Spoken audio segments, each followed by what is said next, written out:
Dear friends, I would like to welcome you from the government office, from which I am leaving tonight to visit China. The Constitution of the Slovak Republic, which we commemorate on the 33rd anniversary today, stipulates in its preamble to every Slovak politician to take care of the long-term peace cooperation with other democratic states. Sovereign Slovak peaceful foreign policy, oriented to all four sides of the world and resulting from mutual respect for international law and accepted commitments, is for me, as for the President of the Government of the Slovak Republic, an everyday method of work.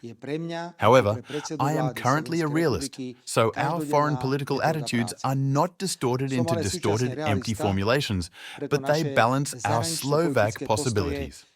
In conjunction with such a defined Slovak foreign policy, I accepted an invitation to celebrate the 80th anniversary of the end of World War II in China. I value every sacrifice of the fight against fascism. That is why I stood with respect in front of monuments in Moscow, Normandy, or Washington. This week, it will also be Beijing, because they were above all the nations of the former Soviet Union and contemporary China, which bore the greatest burden of the Second World War. I refuse to cover my eyes in front of this reality and twist the past. Who does this? To bear the consequences in the spirit of the old truth. Whoever shoots a gun at the past must reckon with the fact that the future will shoot at him from action. I am personally angry, and I admit that I do not quite understand why only the Slovak Republic will be represented in Beijing from the member states of the European Union. A new world order is being created, new rules of the multipolar world, a new balance of powers, which is extremely important for international stability. Being part of such discussions means supporting dialogue and not playing the victim of a small child. This is how the European Union and its representatives are behaving today. A wise politician once told a story about a frog sitting on the bottom of a well.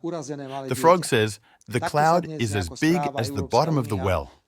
But this is wrong, because the cloud is not only as big as the bottom of the well. The European Union is exactly like the frog on the bottom of the well and thinks that the sky it looks at is the whole sky.